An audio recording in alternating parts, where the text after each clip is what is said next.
What's your earliest childhood memory? Of my mother's father taking me for a walk on the sidewalk in front of the house in which we lived at the time at 5709 Christian Street in Philadelphia. I was 2.5 years of age. He died shortly after that at the age of 54. And what made you decide to join the Navy? What made me decide to join the military or to join the Navy specifically? Both. Well,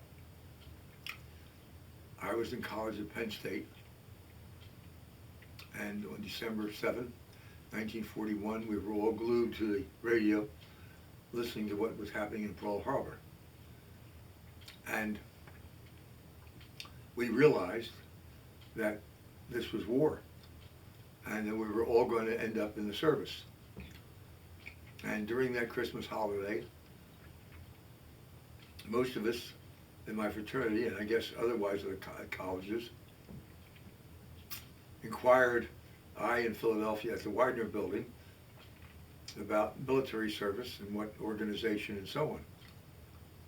I learned that my right eye was weak and that I didn't qualify for the Air Corps, the Air Force, as a pilot, as a bombardier, or a navigator.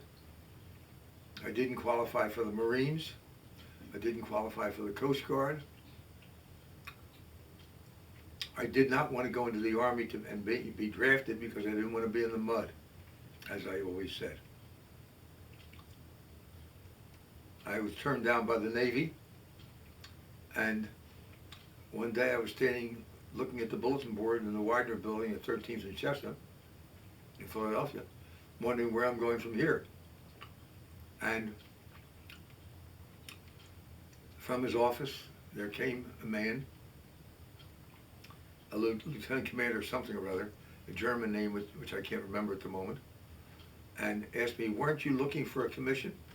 I was looking for a commission, a stripe, right from civilian life, rather than being drafted or going in as a seaman or what have you, because my college degree would permit that. And I said yes. He said, come here. So I did. And lo and behold, he set me up to get a commission as an ensign in what was called DVS, Deck Volunteer Specialist.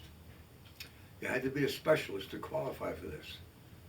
And I say that with a smile because I was no specialist. And as I learned later, we all ended up in landing craft tanks, amphibious ships, including my friend Ten Feynman, who was an optometrist, who was a specialist, including a Dr. Wolf, who became a Lieutenant JG, who was a specialist, and we all ended up in amphibious landing craft, what I called the rear end of the Navy. So that the recruitment of us as specialists turned out to be, of course, obviously a joke. But it enabled us to get commissions, which I did. And rather than become a midshipman, which was the normal procedure to start with, we became ensigns with a stripe from day one.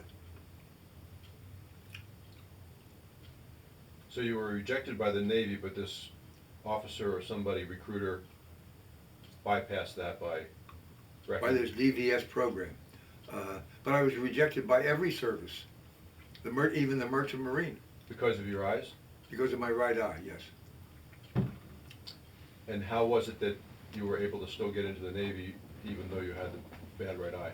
Because of this Deck Volunteer Specialist program, which apparently was interested in recruiting people with specialties, even though their eyes were not, or their physical condition was not as good as might be required otherwise. That's all I can figure. But that's the irony of it. These specialists were not used for any of their specialties. Talk about your mother and how she passed away, what you remember of that. Yes, they were living in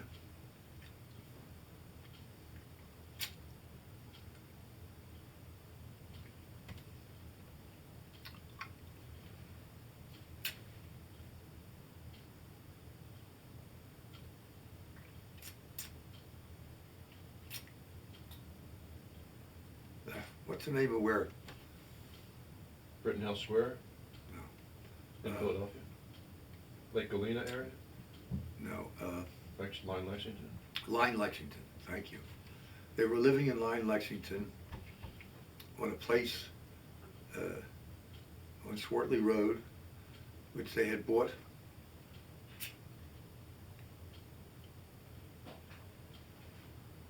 around 1947. A very lovely home with a swimming pool, nice barn that could accommodate a number of cattle, and 102 acres. And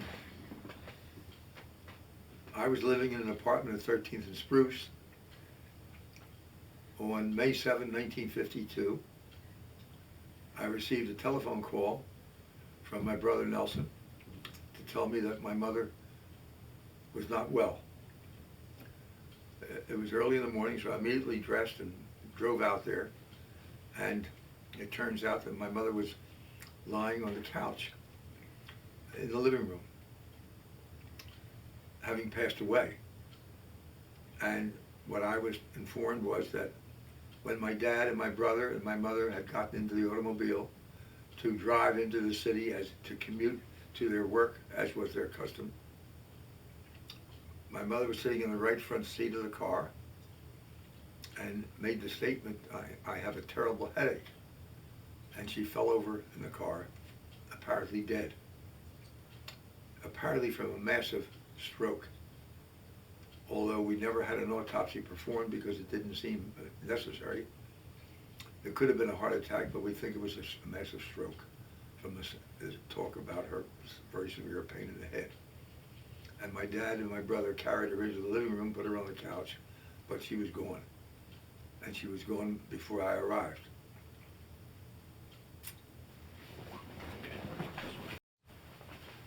Do you remember how your parents met? No, I don't really. My mother had graduated as a physician from Women's Medical College in Philadelphia in 1919. And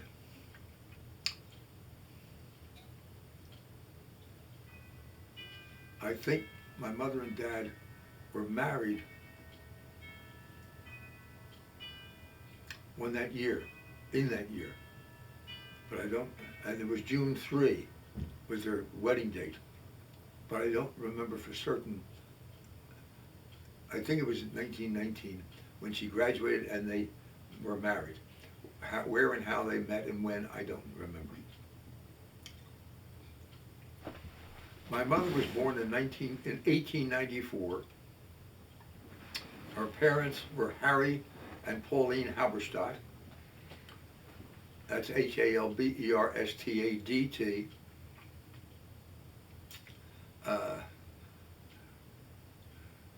She had one brother, Bill, or William Halberstadt, who was a little younger. My father was born in 1896. My mother was born in Europe, probably somewhere in Poland or Western Russia, and came to this country when she was about 10 years of age. My father was born in an area which is supposedly eastern Austria or very southern Poland, since those countries changed areas from time to time because of wars. And he came to this country when he was about 10 weeks of age. My father's parents were Simon and Rebecca Woolman. I believe their original name may have been Wohlmuth.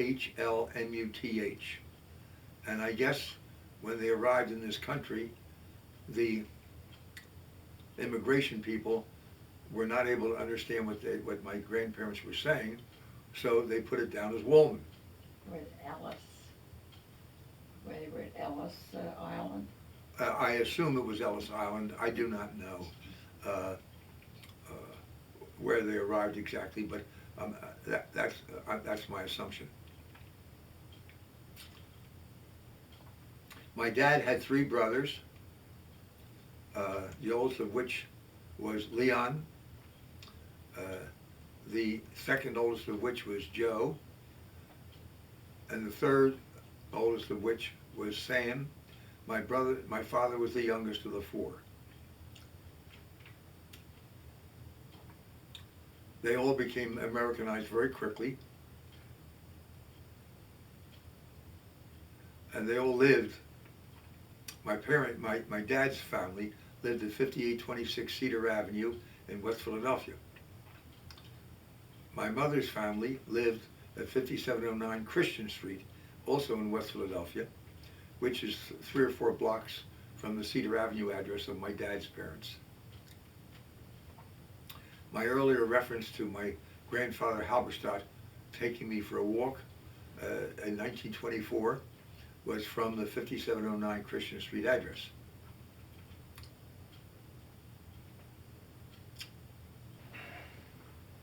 My parents, according to my best recollection, moved from Christian Street to 4802 Chester Avenue sometime in the late 1920s. And my family lived there until 1947.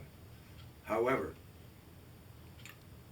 in 1939, they bought a small 11-acre summer place northwest of Doylestown in an area called Fountainville on Ferry Road near what is now Lake Galena. And that was their summer home from 1939 until 1947, prior to which they had sold the house on Chester Avenue and moved out completely to Fountainville.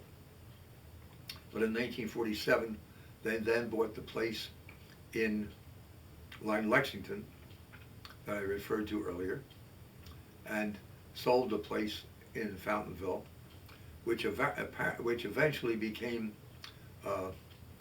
demolished to allow for Lake Galena to cover that area, as well as other areas, of course.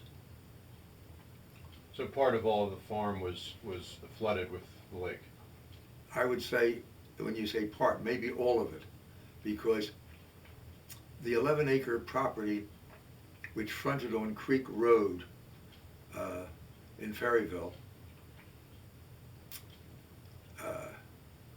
dipped downward toward the front of the property, so that when you entered from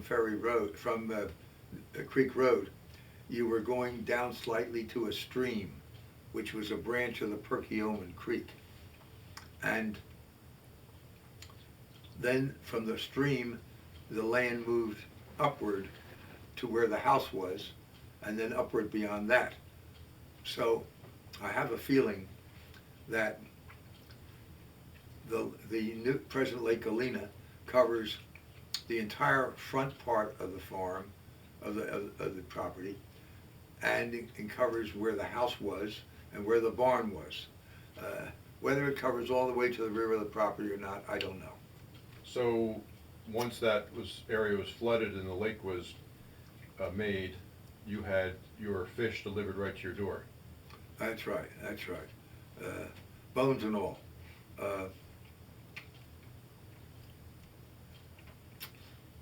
The house in Line Lexington was a quite lovely colonial, 2 stories, 4 bedrooms, couple of baths, with a very, very nice barn, which I mentioned before, I think, capable of handling several cattle, and a little cottage. No, I'm sorry. The cottage was on the Creek Road property, and I have a picture of that cottage with sheep grazing.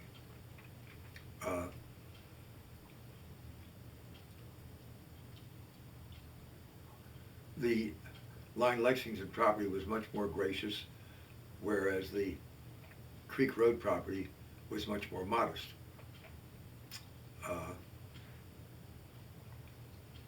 Can you talk about some of the friends you had growing up who either may have lasted into your later adult years or didn't, or some people, significant friends you had or significant people in your life back then? I can, but first, before I leave, remember either way. Okay, just remember to always repeat. Yeah, before I leave Creek Road, I'd like to mention a little, what I think is a humorous story. My mother always used to go shopping on Thursdays, once a week, buying whatever she needed for the week.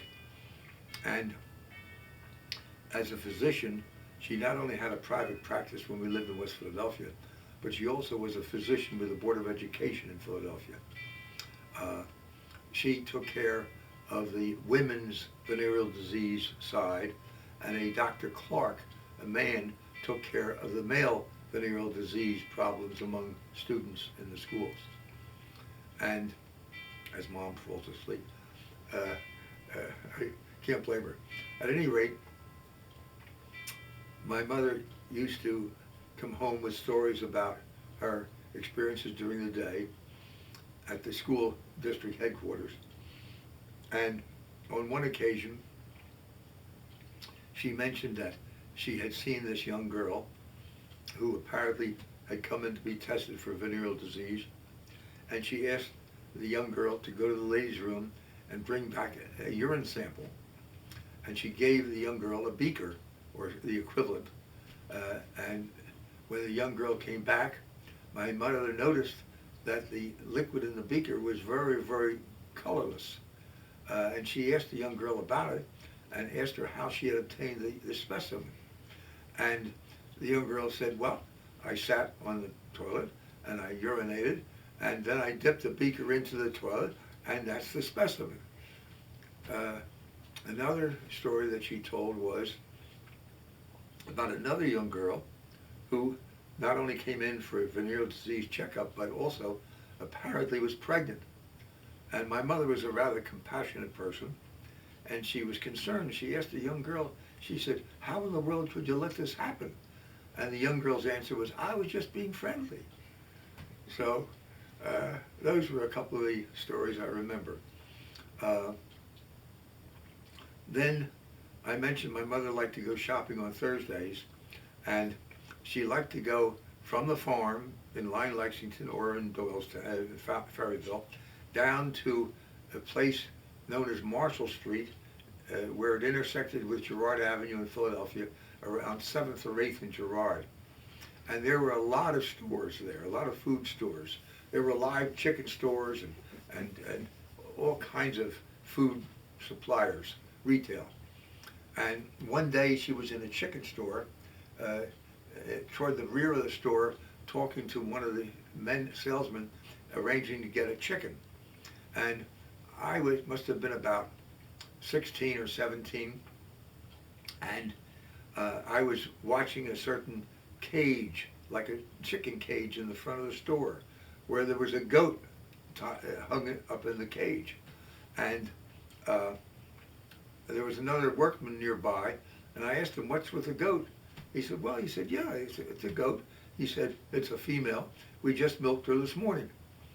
And so I inquired as to what it's doing there. Well, she's for sale. I said, how much? He said, $3. So I got a hold of my mother, and we had just bought the farm on Creek Road, the 11 acres, and I talked my mom into taking the goat home with us. And at that time, we had a 1932 Ford two-door sedan.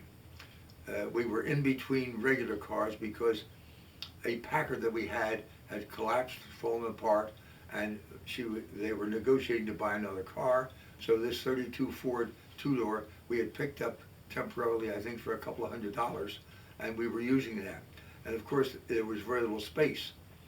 Well, at any rate, the goat and the chicken coop was put vertically on the back seat, in the middle, where so that a person could sit on each side of the chicken coop.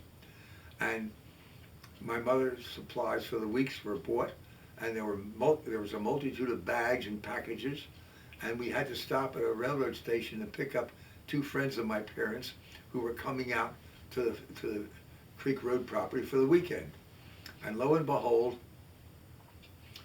a man who was coming out sat on one side of the chicken coop, and this Eva Rosentor, who was a friend of my mother's, Estelle Rod's mother, was sitting on the other side.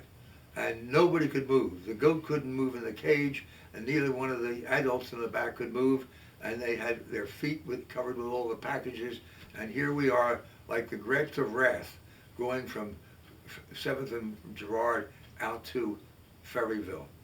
And it was a funny, an interesting experience. When we got the goat out there, we put the goat in the barnyard, and that day my father came home. We told him about the goat, so he went out with me to see the goat, and I said, yeah, he said, is it a female or male? I said, it's a female. They just milked it this morning.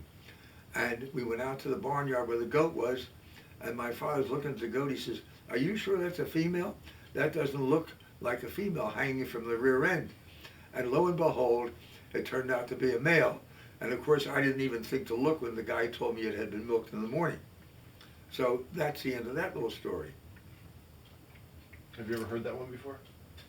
Well, what about the Woody? Wasn't there a goat and a Woody story? The car, the Woody? Something to do with a Woody? I don't know what the word Did Woody you ever means. have a Woody? What is a Woody? What? The car. The car with the wood paneling on the sides. Mom and I may have had one. I don't remember. I thought the goat story had to do with a Woody. That whatever kind of car that was, but it doesn't matter. I don't remember my parents ever having a wood-sided station wagon, which is what you'd be talking about. Well, the Woodies looked almost more like an SUV from that day. It wasn't like the LTD or anything like No. that. It was. Yeah. I mean, you know what the Woody is, right? Well, I'm assuming it's a station wagon. with Well, you wood say panels. assuming. I mean, I thought you knew what a Woody was. It's bigger than a station wagon, I think. Never heard of it. Huh. No. I never heard. Regarding the Creek Road 11-acre property, my mother decided that she would like a truck garden, a vegetable garden. And she needed some plowing done. She needed various heavier work done in there to enable her to grow whatever she wanted to grow, vegetables, flowers, etc. And not far from where that property was located was what was then called the National Farm School, now known as Delaware Valley College. And at the farm school, there were male students who were interested in doing work, helping people out, so they could earn a few bucks, because this was 1939, 1940, etc., at the end of the Depression and before World War II began. And so she arranged to have one of the farm school students come out to help her with the truck garden. And his name happened to be Herman Silverman. And he came out on several occasions, did some work there, and we got to know him a little bit. Well, Herman later graduated from the farm school and went into the landscape service business. He started a company called Sylvan Landscape Service. He lived at the time just north of Doylestown on Old Route 611, and he worked as the landscaper for quite a while, and then he found that some people wanted swimming pools. So he designed a very shallow type of swimming pool, like a half of an eggshell. And it had sides that did not go down vertically, but sloped downward toward the center. And these were very, very simple to build and very inexpensive. And I remember at one time he told me that they cost $1,200 to build a nice size swimming pool of that eggshell style. At any rate,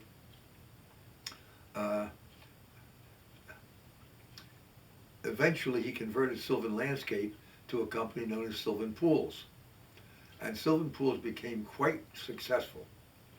And when I became a lawyer in 1949, graduating from Penn Law School, and started to practice, I don't remember why or how, but Herman and I had been in touch with each other, and Herman became one of my first clients as Sylvan Pools.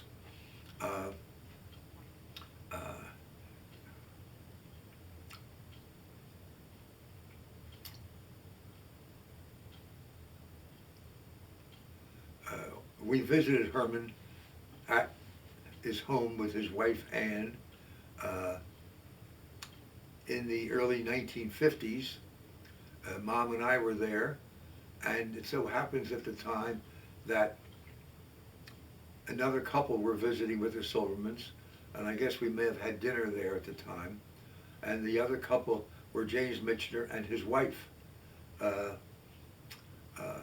I think her name was Sari, S-A-R-I. I'm not sure. She was from the Far East.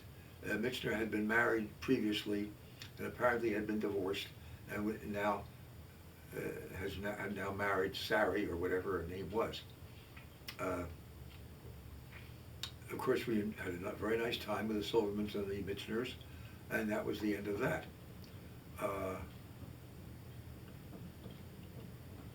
Herman wanted me to move my practice out to Doylestown as the attorney for Sylvan Pools, but I didn't want to do that because I felt that his law work was only a limited amount, and it meant that since I had already started a practice in Philadelphia, I didn't want to have to start all over again developing clientele in Doylestown. So I did stay in Philadelphia, but continued to do Sylvan Pools work.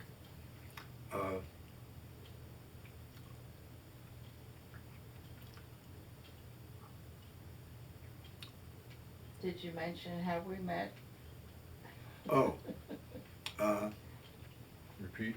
Say, Mother and I met when she was interviewed. Going back before the Silverman Michener get-together, Mom and I at that time were married. But previously we had met, we were married in 1953 in August. The way we met was that I was in need of a secretary in my office, and I put an ad in the newspaper. And a young lady was out on the street looking at the newspaper ads to try to determine where she wanted to apply for a job. And apparently she saw my ad, and she, I guess, called and came up for an interview. And we did interview, and it turned out to be that that was Mom, Ruth Kafka at the time, although she had taken on the name Lynn Kafka when she was modeling in Philadelphia. So she started to work for me, and I was a workaholic of sorts, I guess. I used to work late in the office, and she would stay late in the office and help me do whatever additional work needed to be done. And sometimes I would drive her home, drop her off, and then go back to wherever I was living. I think that was probably at what was called the townhouse, where I had an apartment at 19th and Spruce Streets.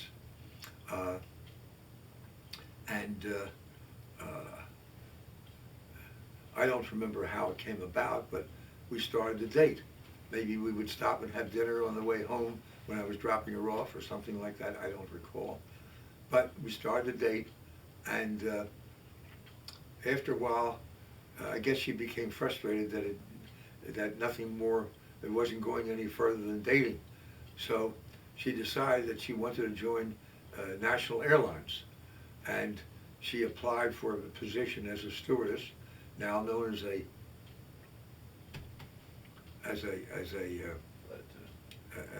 Flight attendant. as a flight attendant. They were stewardesses then. And she went to work at National down in the south in Florida. She lived in Jacksonville, and she flew the East Coast on what was called a puddle jumper. I guess it was a Douglas A Lodestar. Lodestar, Lodestar. But you don't have to get involved with me in this as much. And I can tell so that. she would fly from Jacksonville or Miami up to someplace in South Carolina, and someplace in North Carolina, someplace in Virginia, someplace in Washington, Philadelphia, maybe New York, and then back again. And of course, when she stopped in Philadelphia, so she and I would see each other on occasion. And she was there for maybe a year or so, and eventually, excuse me, she left National Airlines after it became Pan American by a merger, and she came back to Philadelphia, where she began to work for somebody else. Hold on, excuse me. Pan, she wasn't working for National when I was around, and I remember Oh, no. National was still around. The Pan Am owned National and National stayed National, even though they were owned by Pan Am. Pan Am, way after I left. Oh, it was way after you Oh, left? yeah. It Oh, wasn't okay, until okay. the late All right. 60s, early 70s. Okay, I don't know, they and merged. that could very well be correct. We used to fly National to see the Richardsons. Okay, fine, But Anyway, so, yeah, again, this stuff can be edited out, so, Yeah. yeah, but you can correct that. yeah. When she came back to Philadelphia and worked in Philadelphia, I don't remember just where. Jack Cook.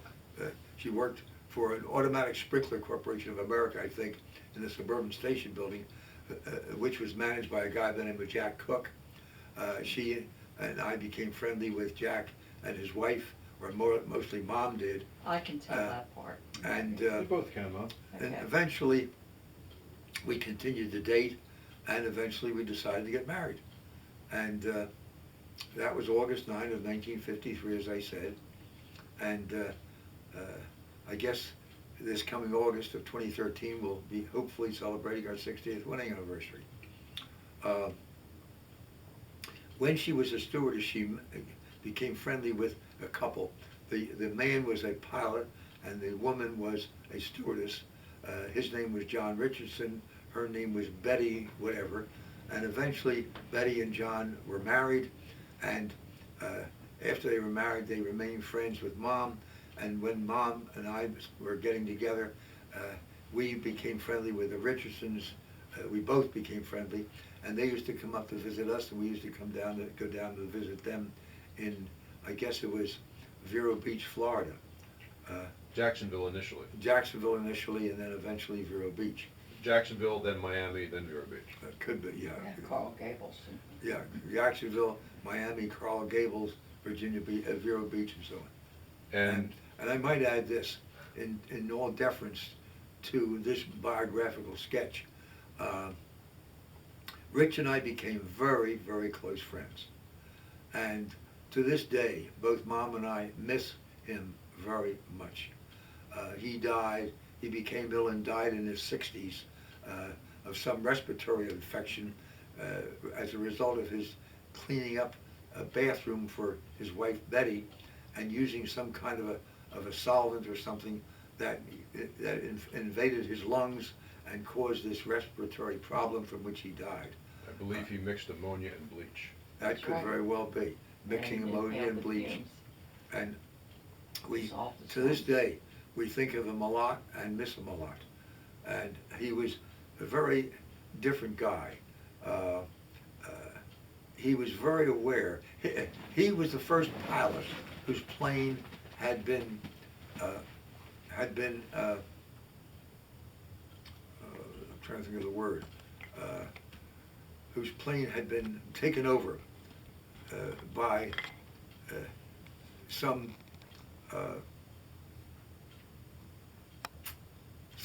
man who then forced him to go to Cuba. And it turned out, I'm trying to remember the term. Hijacked.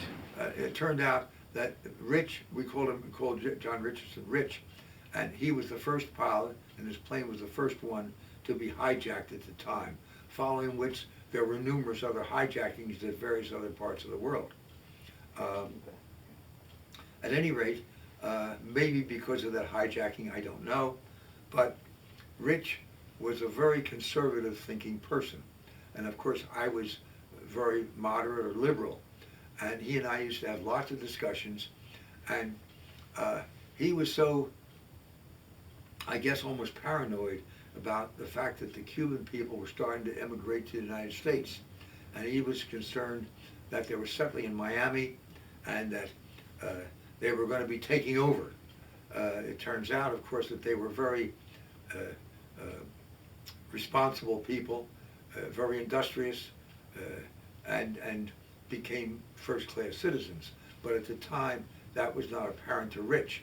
And as a result, in his home, he was worried about the Cubans having a revolution in the United States, in Florida, and taking over. So he armed his house with a number of guns, and in the hallways in his home, he had dry food supplies lining the hallways so that he could live with his family in case they were surrounded by Cubans. And that was in North Carolina. Yeah, it was in their cabin in Murphy, North Carolina. I thought that was in the South also. Maybe both, but I didn't. That's Yeah, I where they thought it was had the both. place. Now, also, they did have a home near Asheville, North Carolina, as a summer home, and Murphy. near Murphy, and apparently they also accumulated a lot of supplies in that house, thinking of this revolutionary problem. Of course, it never happened, and his concern was unnecessary. And they lived on, and again, when I say something, if you want to add it, say it as if you thought of it, rather than just agreeing with me. So I think they lived on Possum Hollow Road That's right. Where? in Murphy.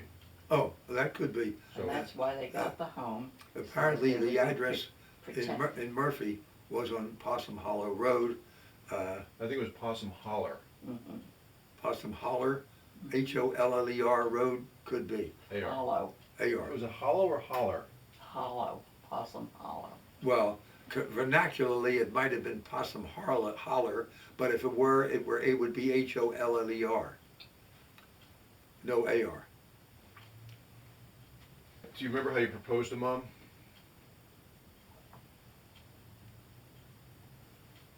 And again, you can say, well, the way I proposed, or introduce it to yourself as if you came up with it.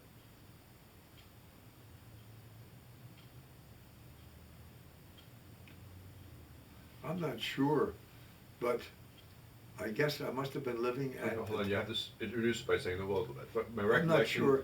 I'm not sure how Mom and I decided to get married, or just how it took place, but it might have been when I was living at the townhouse apartment at 19th and Spruce, and we talked of getting married. You said to me, how would you like to be Mrs. Woolman? Oh, okay. So I guess I must have said We something were like, going out to how dinner, was it, we were going out to dinner? and before we went out to dinner, you said to me, how would you like to be Mrs. Oh, Woolman? Well, apparently I met you at the apartment. I must have said before we went out to dinner one night when Mom met me at the apartment, how would you like to be Mrs. Woolman? And I don't remember, but I'm glad Mom remembers, and that she prompted me about that. Do you remember? Do you know of a town called Brasstown, North Carolina? Does that ring a bell? Brasstown? That name sounds familiar. That's near Murphy. Because there is a Possum Holler, as you spelled it, trail, Brasstown, North Carolina. Whether or not No, that's. that's not the trail. It was, I wrote. Oh, okay. So Murphy, North Carolina, 120 Possum Hollow. That's right. I know, because I used to write to them there. And I Yeah. so it's remember this Possum Hollow. Okay. And again, I would like to hear you say talk about your dad and all aspects of his personality. If you don't want to say things that might be a little negative, it's up to you. No. So anyway, so, we'll talk a little about your dad. Going back to my parents and the early days of our family,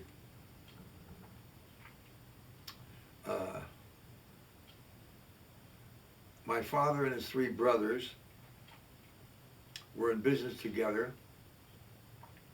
in a company that manufactured men's neckties. The company in the 1920s was known as the Berkeley Knitting Mills. It was located in Philadelphia, and at that time, the neckwear that they manufactured was what were called knit ties. And knit ties among men were the style at the time, and Berkeley Knitting Mills was one of the better known knit tie manufacturers in the area and possibly in the country, I don't know. They were never a big company, but they were well known for their knit neckwear. However, male society started to change, and as things happen, styles change, and the style of wearing knit neckties started to diminish when there started to be made what were called cut silks. And cut silks are the same type of tie that is worn by men now. I guess that developed in the late 1920s, and unfortunately, Berkeley did not convert as promptly as it could have, as many other companies might have converted, and they were later in doing so, I guess their sales volume diminished as knit ties became less popular, and they were not yet making cut silks. Ultimately, they started to make cut silks, and the business resumed again and became known as the Berkeley Company. I worked at the Berkeley Company location around 13th and Vine Street in Philadelphia. I worked in the factory. My dad was the office head and business administrator. My Uncle Leon was in charge of the factory, supervising all the women operating at sewing machines and supervising the shipping department. And my Uncle Joe was the president of the company. He was the more imaginative one of the brothers, and the more also flamboyant one. And he traveled to sell neckwear in the Middle West and the Far West. My father traveled south to the southeastern United States, as far west as Louisiana. Wasn't Uncle Sam one of your brothers? Now, Uncle Sam, the fourth brother, my Uncle Sam, That's right. was with them also, but I do not remember what he did in the business. And he and my Uncle Joe apparently had a falling out, and Sam left and started to work elsewhere at some other job. So that left my Uncle Joe, Leon, Uncle Leon, and my dad. And I worked with Uncle Leon in the factory in the shipping department during holidays and summer times and so on.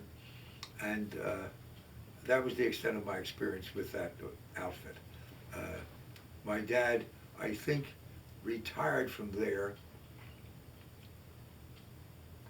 in the late 1940s or early it must have been late, it must have been the 1950s, but I'm not sure, because it would have been after my mother died, I believe, in 1952.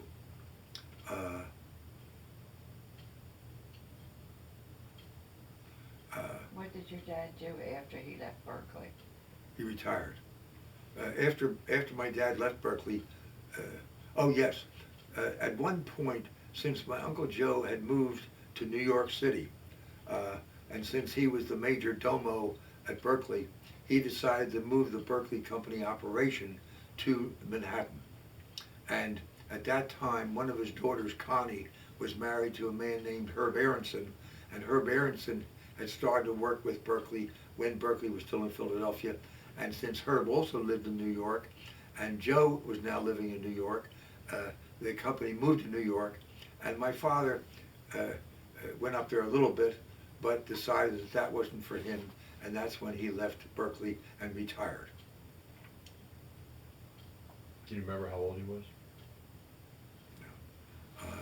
I don't remember specifically when my dad retired, so I can't tell you what age he was. But since he was born in 1896, by 1956 he would have been 60. And I guess he must have retired sometime after that. Maybe when he was 65, I'm not sure.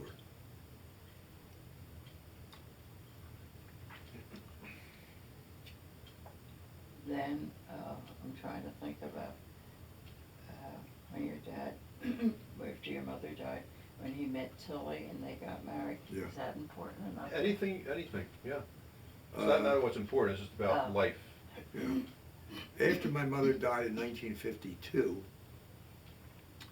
my dad lived, and my brother lived also with my dad at the Line Lexington farm for a bit. And after a while, they sold that. My dad sold that, and he bought a home in Ballackinwood, where my dad and my brother lived for a while, and eventually, Married.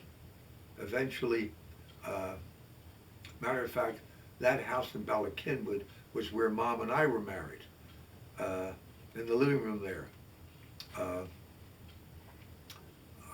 It was a very small wedding attended by just a few people. And eventually that house was sold. I don't remember just why. And my dad, maybe, he may have met, he met a woman named Matilda Portner, who had been married to Bill Portner, who had died. So she was a widow. And of course my dad was a widower at that point. And apparently they were attracted to each other, and ultimately my dad and Matilda, or what are better known as Tilly, and then as Mima, were married, and they then, I think, moved to, I don't know whether they lived at the Terrain first, and then the Philadelphian. I think they lived at the Terrain first, on Spruce Street between 15th and 16th Street, after they were married. And ultimately, they moved from there to the Philadelphian, across from the Art Museum, and they lived there until Mima died, and then after that, my dad lived there alone with a housekeeper or assistant or aide or a couple of women who helped him, in his daily efforts. And then, of course, he died on March 19, 1981, at the age of 85. His birth date having been February 20.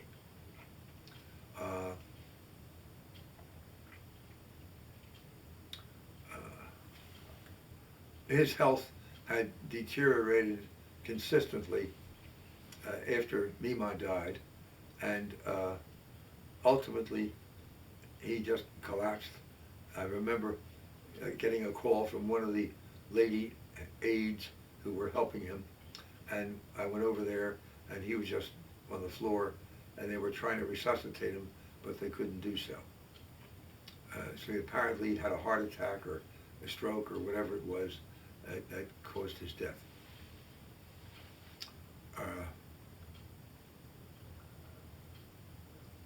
How about your work? What made you decide to be an attorney? Well, okay. Went to medical? Going back to my teenage years, my mother was a physician, and my parents' friends were almost all physicians. And they were very active socially. My mother was a member of the Metropolitan Opera, and when the Met used to come to Philadelphia and perform operas at the Academy of Music, she was a regular attendant there. And on one occasion, I guess when she felt I was old enough, she decided to take me with her to one of the operas. And unfortunately, she took me to an opera known as Tristan and Isolde, which is the driest, longest, most unenjoyable opera you can imagine. And it didn't do my interest in opera any good to be exposed to that as my first opera. Of course, I had become somewhat interested musically because in my younger years in junior high school, I guess in grammar school, I started to study piano. After about 3 years, my piano teacher told my mother that she was wasting her money because I wasn't interested nor capable in my piano playing. And it was, to me, I remember it was just a total bore.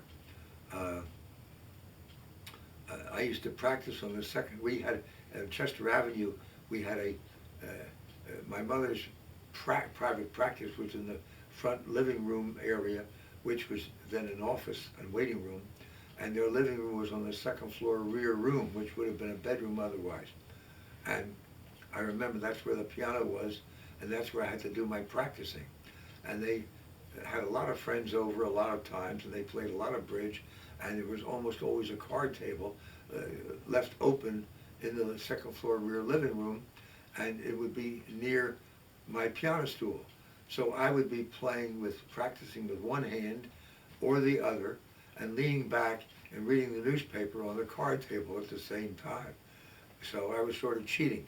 And eventually my mother realized what was going on, and that's when Sidney Fox, my piano teacher, who was a nice guy, who was a teacher in the school system, and the leader of the orchestra at Shaw Junior High School, where I attended, told my mother she was wasting her time. Now, however, at Shaw Junior High, there was a school orchestra, which was led by Sidney Fox, and they had some instruments available, provided by the Board of Education to the school, as I guess was the case with other schools. And one of the instruments they had there was what was called a mellophone. It was a very low-grade effort to imitate a French horn. And they asked if I was interested in that. I said, well, I'll try it. So I started to take lessons on the mellophone, and that enabled me to join the Shaw Junior High School Symphony Orchestra, which I did under Mr. Fox. And I must have been doing okay on that, because eventually he suggested to my mother that maybe I should try the French horn, which was a much more sophisticated instrument than the mellophone. And lo and behold, it turned out that there was a mellophone, excuse me, a French horn available for sale by the first horn player in the Philadelphia Orchestra. And it was what is known as a Kurspe, K-U-R-S-P-E, which at the time was considered the finest French horn in the world, the finest make. And apparently my mother bought that for me. I remember her paying $150 for it, which was a lot of money in those days, probably about 1935, in the midst of the Depression.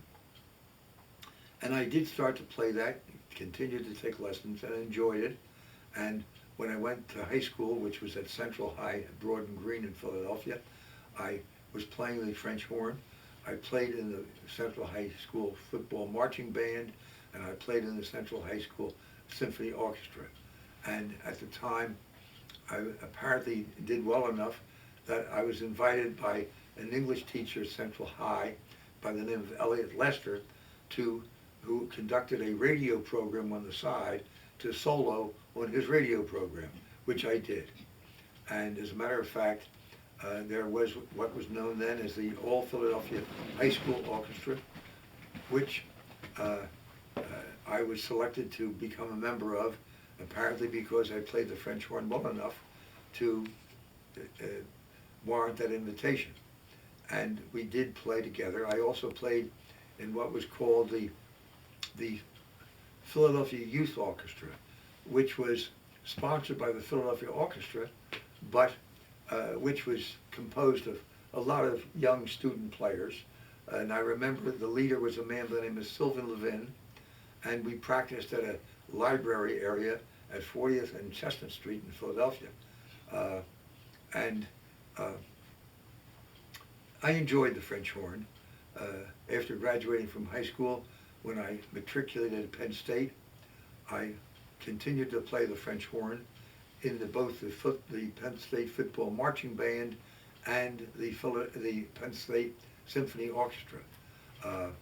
In the marching band, it was quite a feat to be able to play that French horn, which of course involved a mouthpiece at one's lip, which was a very thin, small mouthpiece. And during the football marching, we were known as a very fast marching football band. And as we did that, we were marching very quickly, and of course, the embouchure of the mouthpiece against my lips would bounce around, so it'd be very difficult to continue to play while you're marching quickly. Well, since my parents' friends were all physicians, and my mother was a physician, I grew up thinking that automatically I would become a physician and study medicine. At one time, I thought I wanted to be a surgeon, and later I thought I wanted to be a psychiatrist. Well, when I went to college, by the way, in high school in Central High, I enjoyed physics, I enjoyed numerous other subjects, but I did not enjoy chemistry, and I didn't do well at it. At Penn State, I also did not do well in chemistry, and in my sophomore year I decided that medicine was not for me, because if I couldn't handle chemistry, I wouldn't be able to be a successful physician. So I decided that I would transfer my major to Commerce and Finance, which would form a possible basis for my becoming an attorney if I wanted to do that. And I felt that by becoming an attorney, that would enable me to either to practice law or use it as a background for going into the business world. And so I graduated from Penn State with a bachelor's degree in Commerce and Finance.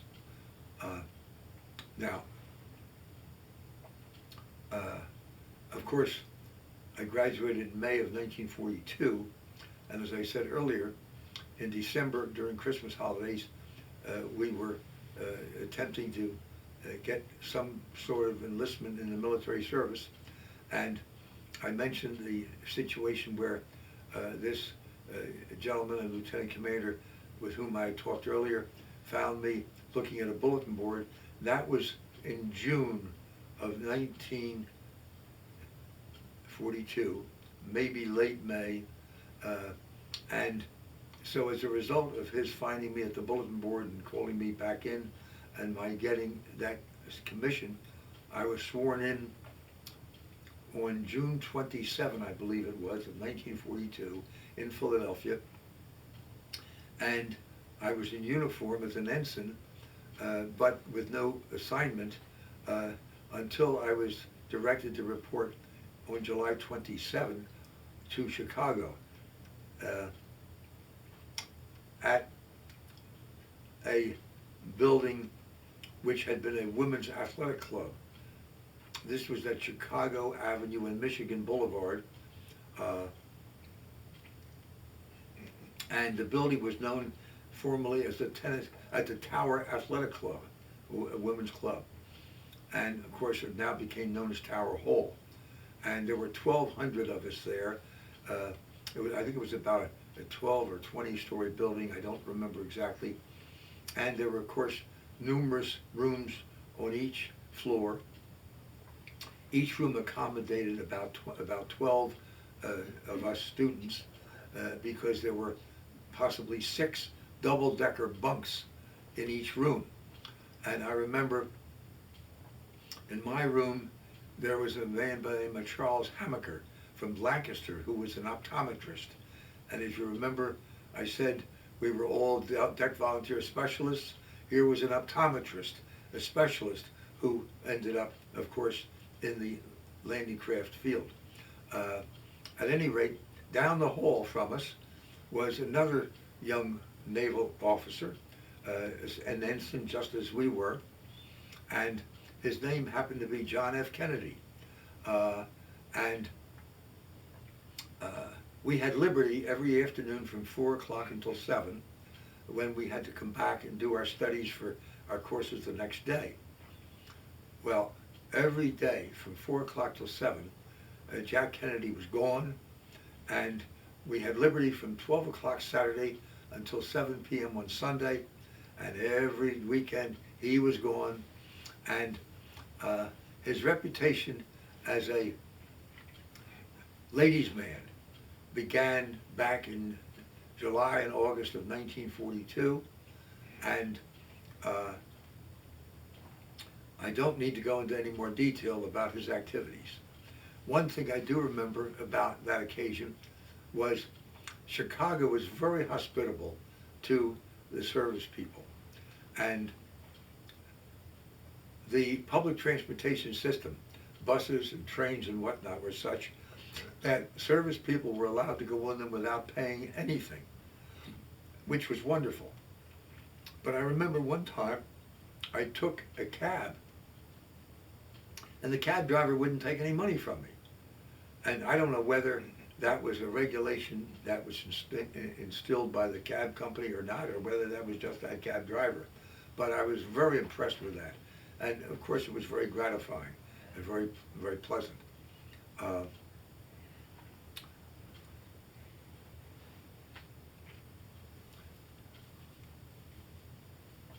From Chicago, we graduated from there after, we were 60-day wonders, not 90-day wonders, and we finished there approximately August 27, and we were assigned to go to what is a place called Little Creek, Virginia, which was just beginning to be constructed as an amphibious training base. It was near Norfolk, and we were in huts, living in huts there, since the place was just under construction. The Little Creek facility bordered on a beach area where the water approached the land. There were lots of crushed stone and rocks, and there were some landing craft tanks, or LCTs, on which we were going to be training, which were docked there. There were wooden docks which extended into the water from this stone area at the beach. And in one area, there were 2 wooden dock areas which were relatively close to each other, and there was no landing craft docked in that particular in-between area.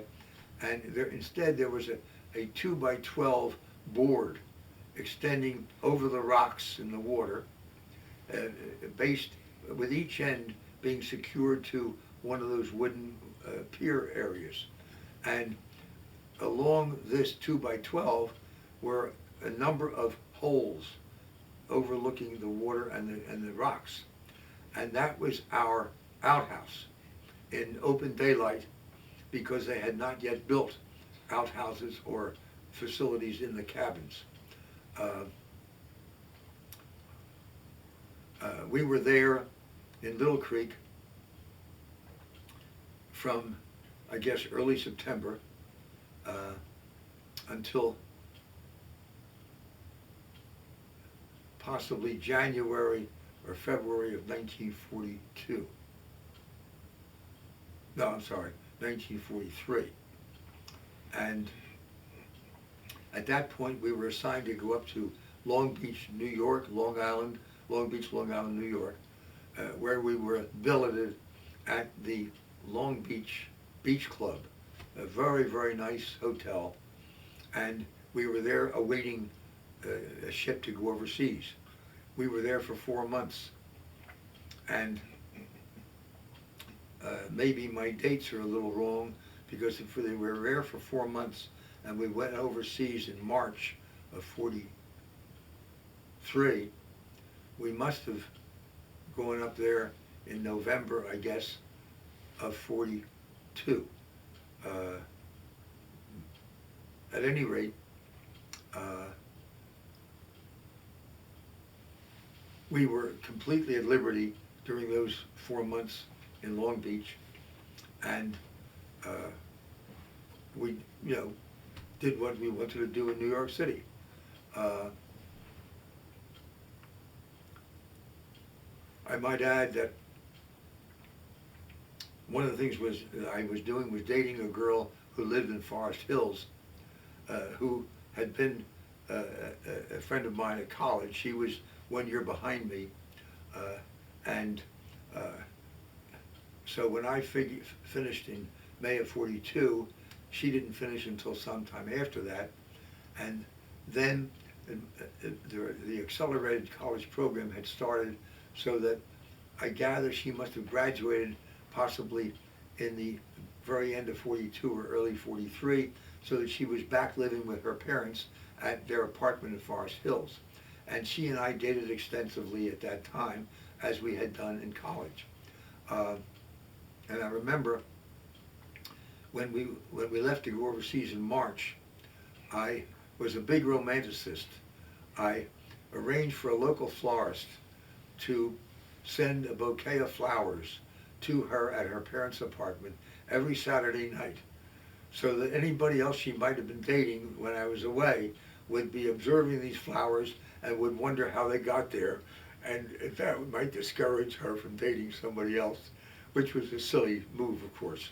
And every Saturday night, those flowers were delivered for many months. I don't remember how many months, but after a while, although we corresponded from overseas, after a while our correspondence diminished and the friendship terminated, and so did the flowers.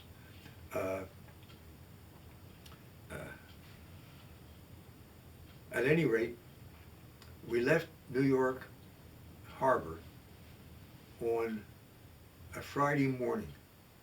I think it might have been on March 18 or March 19, 1943. And we sailed for North Africa.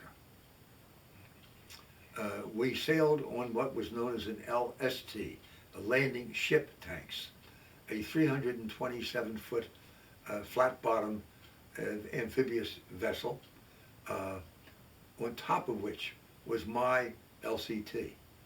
Apparently, the LST had a big open deck on the top side area, and big enough to accommodate my 112-foot LCT. And the LCT would have been lifted by a huge derrick onto the deck of the LST on top of these I guess 12 by 12 wooden blocks on the deck, and then it was, of course, secured by some kind of cables or ropes called lines in the Navy to be able to endure any storms at sea. And we lived in the LST, not on the LCT, when we were going overseas. On the way over, we stopped at Bermuda. As I said, we left New York Harbor on a Friday morning, and we arrived in Bermuda on Wednesday late in the day. During that trip, we hit some stormy weather, and I remember I did not hold down one meal from Friday morning until Wednesday evening at Bermuda. I was sick as a dog and confined to my bunk in the cabin for most of that time.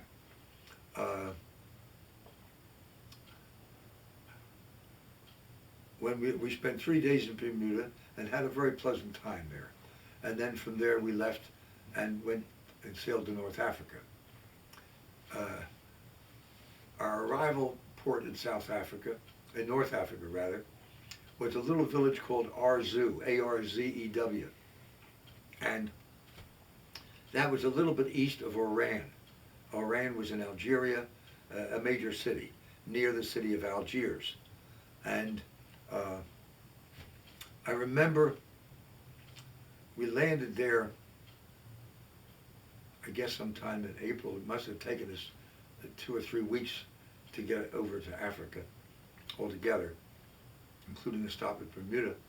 And I remember the first time we landed, the first day, one of the other men in one of the other LCTs had gone ashore, and when he came back, he told about seeing an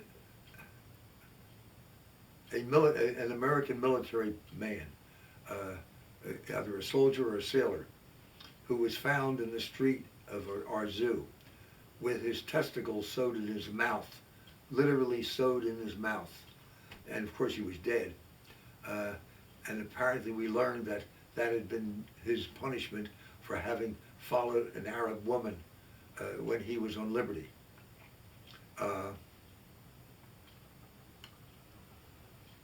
We trained with our LCT and crews in our zoo for quite a while, and we started to travel along the North African coast eastward to whatever location our American forces had advanced to, because we were always ferrying supplies from our zoo, which had been brought over by larger ships and then transferred to our LCTs, and we would ferry those supplies eastward along the North African coast to whatever was the most advanced port we could discharge those supplies at which we could discharge those supplies. During that time, I remember one of the LCTs was skippered by a guy by the name of Jesse Anderson, and on one of these trips that he had made, a German plane approached them, and we had 20 millimeter ammunition anti-aircraft guns, 2 of them, one on each side of the stern of the ship, and a 50 caliber machine gun on the bow. Lo and behold, Jesse Anderson's crew was the first American vessel to shoot down a German plane in the Mediterranean at that time, in early 1943.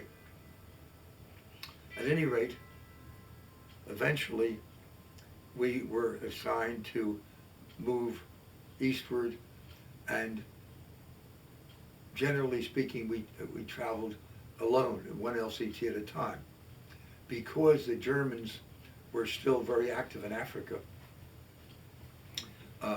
and because we had very, very limited navigating ability. We had a compass, but it was just a plain simple compass, and we had no navigating instruments, so we couldn't really tell where we were going or how to get there. So they decided that we would be led by what's called an LCI, a landing craft infantry and amphibious vessel, which was about 150 feet or 175 feet long, somewhat larger than ours, but which we had a crew of only 10 at the time, and my assistant and myself. As I was the skipper, he was my executive officer. So we were assigned to be towed by this LCI, and a tow line, a metal cable, a twisted wire cable about maybe 1.5 inches or 2 inches thick, with a loop at each end. One loop was secured to the bow of one of the sides of the bow of my LCT, and the other one was secured to the stern of the LCI. Each eye of the cable was secured to what is called a bit, a vertical metal thing secured to the deck, which was maybe a foot or 15 inches high, and the loop would go over that, and that would hold the eye of the cable. So here we are, being towed eastward along the Mediterranean coast, and I had some charts, and I was following on our charts where we were going and where I think we were headed. And in my LCT, I did have some charts, and I enjoyed following where we were going on those charts. And gauging where we were from a time point of view and our speed, I decided we were at a certain point along the African coast, approaching a city called Bone, B-O-N-E. And just west of the city of Bone, there was a peninsula that extended outward into the Mediterranean, and then Bone was in the bay formed by that peninsula. Well, we got to a point where it seemed to me we should be turning southward to go into the bay where Bone was located. And I had my signalman signal the LCI, shouldn't we be turning southward? No, no, no, no, we know where we're going. We have the navigating instruments, we know what we're doing. Well, okay, so we continued in an east-northeasterly direction, and after a little while, 3 British destroyers came from the east in a westerly direction toward us, and they were flashing on their signal, asking where we were headed. And the LCI answered by saying we're headed to Bone. And these destroyers were British, and one of them answered back and said, Bone is that way, 70 miles, pointing to where I thought we should have turned. And we said, well, what is that ahead of us? And they said, that's an island known as Pantelleria, which is in German hands, occupied by the Germans, and had you continued, you would have ended up in German hands. So we then did turn properly to the south and ended up in Bone. From, again, where we ferried supplies eastward, ultimately to a city called Bizerte, B-I-Z-E-R-T-E, which was in Tunisia.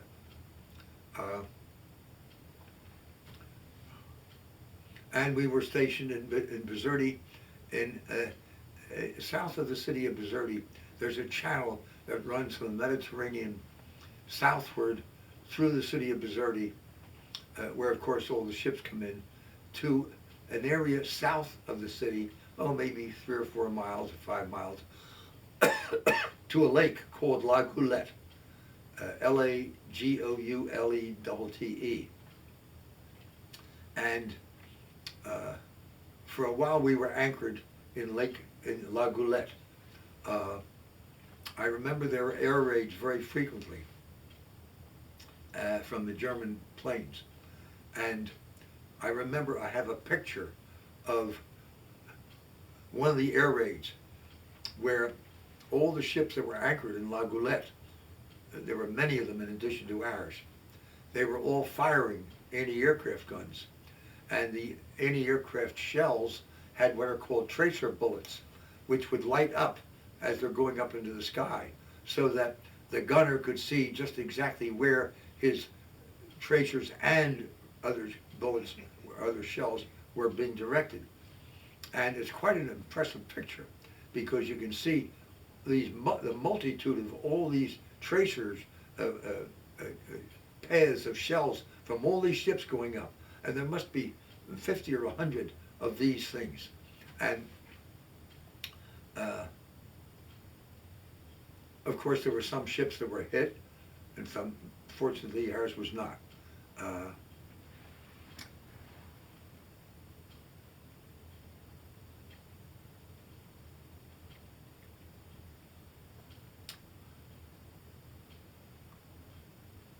Ultimately, we realized that we were there for the purpose of invading Sicily. And ultimately we're given logistical material about where we were going to land and what the beach was like, and a lot of logistical information about the prospective invasion landings. Eventually, we were assigned to leave La Goulette and Bizerte, and we were in a convoy of other LCTs, headed to Sicily. I remember we were underway for 3 nights and 2 days, and the whole time was terribly stormy.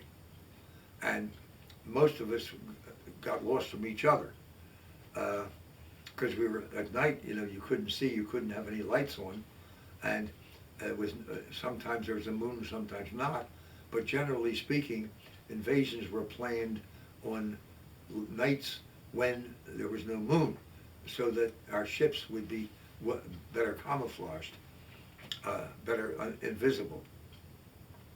Well, at any rate, I was sick the whole time. Of course, I was a victim of seasickness all the time. And it's amazing how by the time we were offshore of Sicily, about 10 miles south of the invasion landing area, all of a sudden, it was still dark on the 3rd night, but all of a sudden, all of our LCTs started to come together.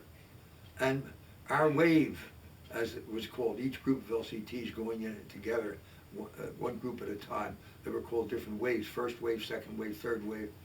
And I remember we hit the beach pretty much at the same time, which was fabulous, of course. And I remember as we headed into the beach from this point about 10 miles out, of course the storm was still in progress.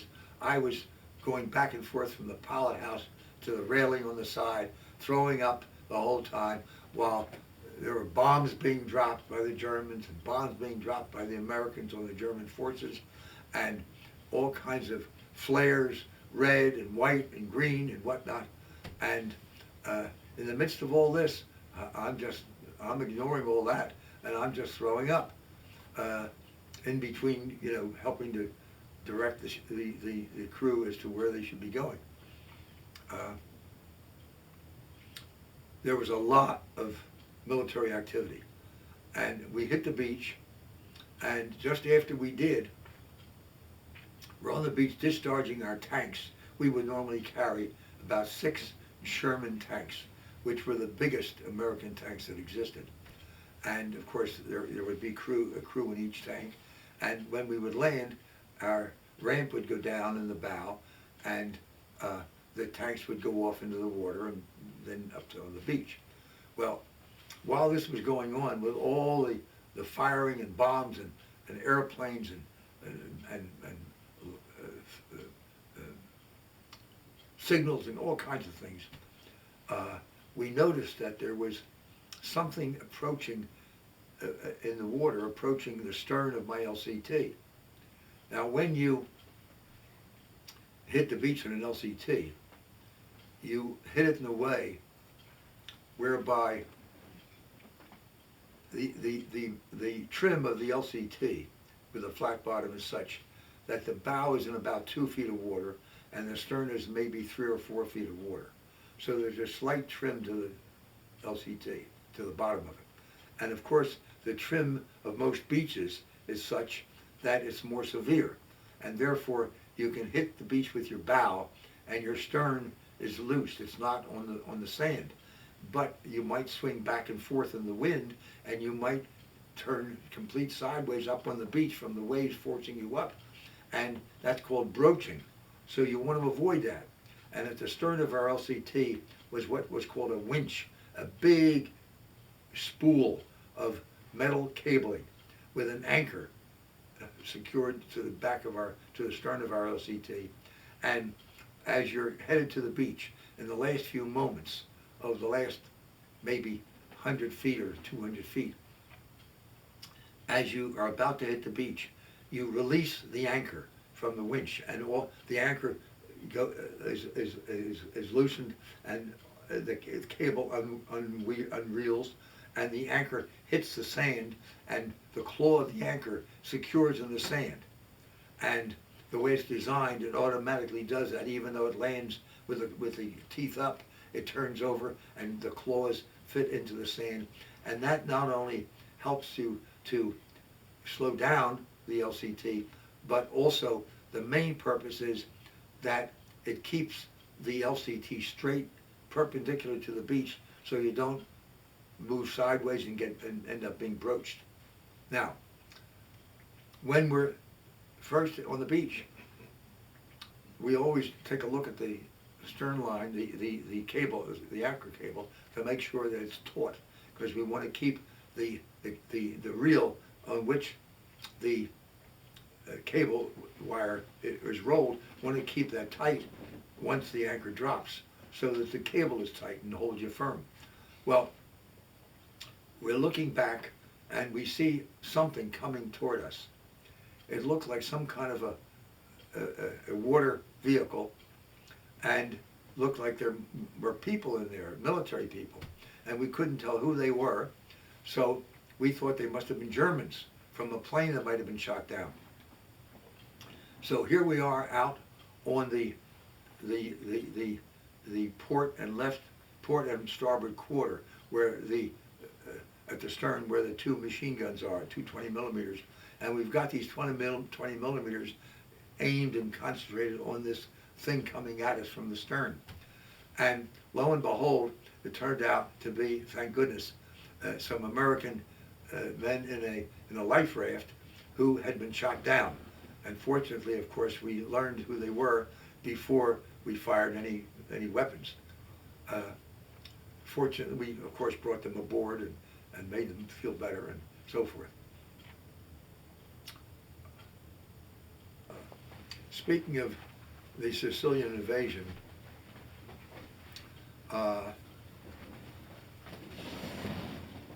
one thing that I have remembered is that we landed, the beach at which we landed was near a village called Licata, Licata, which, if I remember, which is near a larger community or town or city known as Agrigento, Agrigento, on the south coast of Sicily.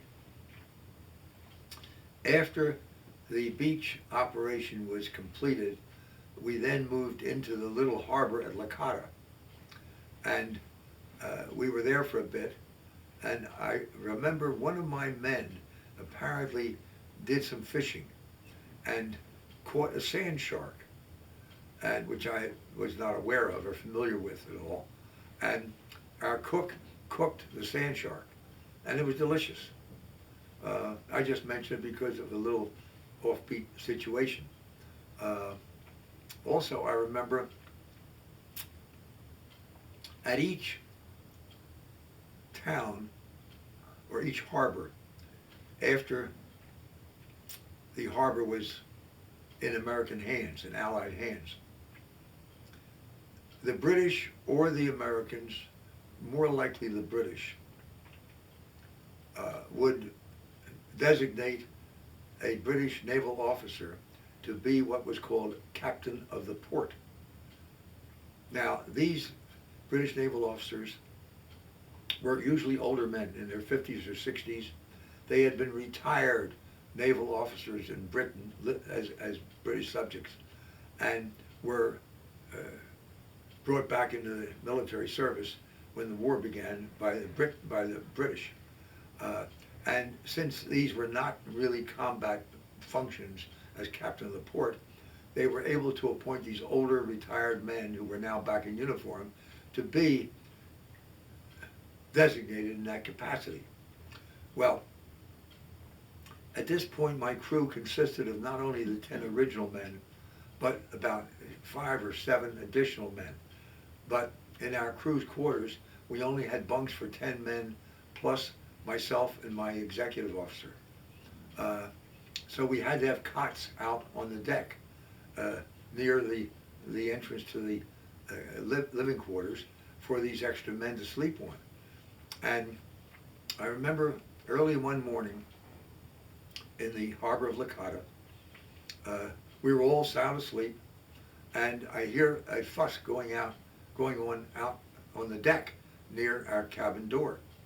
And I got up and went out, and I see this gentleman, a British naval officer who was the captain of the port of Licata, shaking the cots on which my men who were out there were sleeping. And come on, get up, get this car, get this boat moving, whatever. And I was troubled by that. And I went over to him and I said, you know, look, Commander, I'm the captain. If you want to say something to my crew, you say it to me and I will tell them. Don't you come aboard my ship and start to upset my men.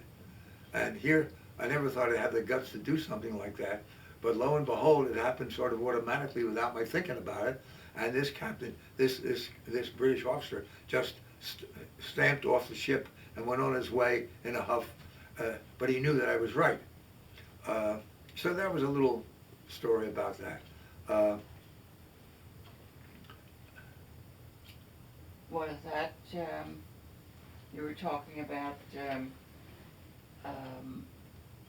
one of the generals you were talking about? That was later. Oh, okay. That was, Patton. yeah, that, a similar story, I'm reminded of a similar story, which may have occurred when we were still in North Africa. I'm not sure. It doesn't matter where we were really, but apparently the American forces under General Patton must still have been in the area, the Army forces. And I remember we were tied up in a port somewhere, and a young soldier had been directed to come aboard my LCT and to move what was called a sledge, or these wooden structures like a platform that are used in warehouses. Pallets. Sometimes they're called a pallet. Like pieces of 2x4 to form a little raised area, maybe a foot off the floor, and maybe 6x6 or something like that. And I don't remember what it was, but there was some kind of a piece of equipment on this pallet. And this soldier, by himself, was asked to come in and on my ship and do something with that pallet, move it somewhere somehow.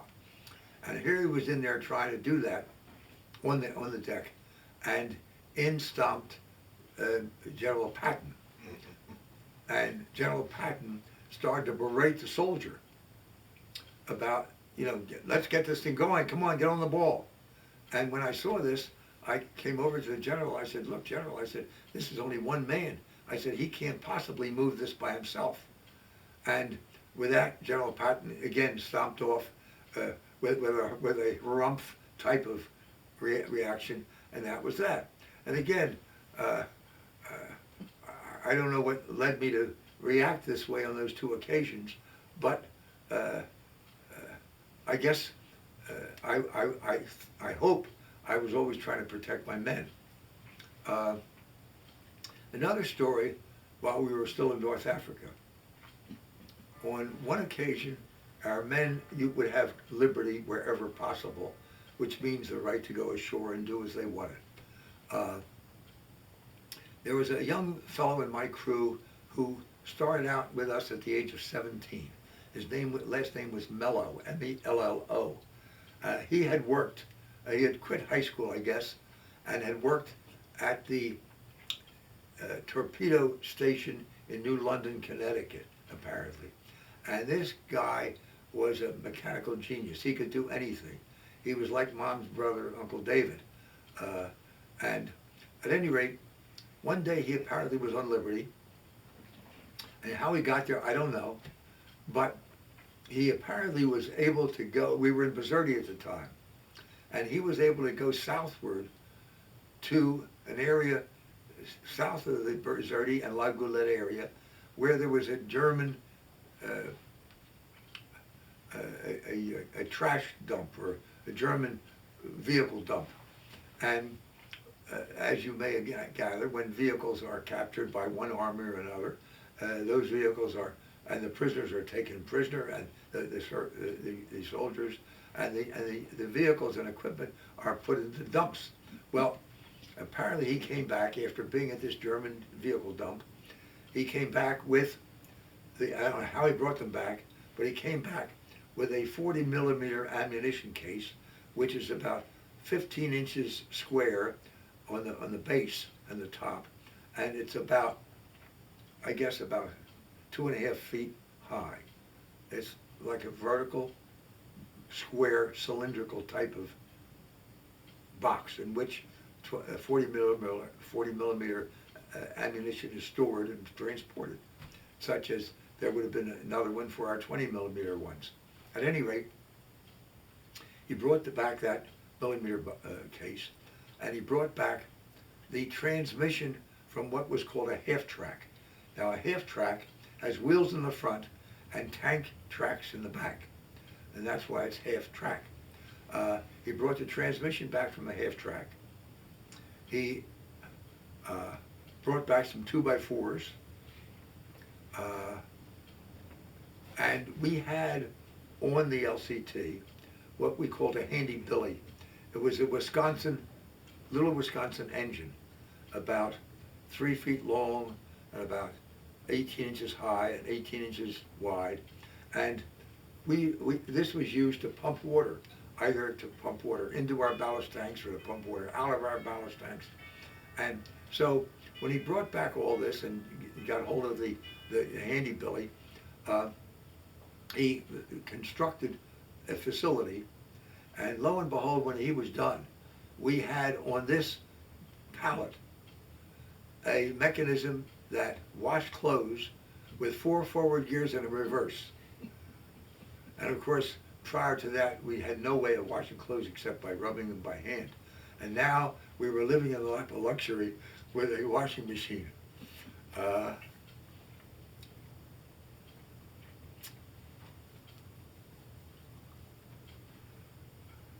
From the south coast of Sicily, we eventually were ordered up to go around the west coast of Sicily to the north side to the city of Palermo, where we spent some time. And one of the things that impressed me and that I remember there was when we were tied up at the dock for a while, there was a young boy about 10 years of age, a Sicilian native whose family apparently lived there and who were suffering the difficulties of war and lack of money, lack of food, lack of everything. And he asked my crewman whether he could wash some of their clothes. And some of them said yes. But his reason for asking was he wanted to know if he could, when he was through washing clothes and we were through with a meal, we had a 50-gallon metal trash can into which we dumped all of our leftover foods and garbage. And he wanted, in return for washing clothes, he wanted to be able to go through that trash can at the end of each meal and bring back whatever scraps he could get for his family. Food, you mean? The food scraps, yes. Yeah. Did you end up putting in food that was better than a scrap because you knew that? I don't remember whether we did that or not. I don't remember whether we put in good food also or not. But maybe some of us did. But we were certainly very, I never forgot that.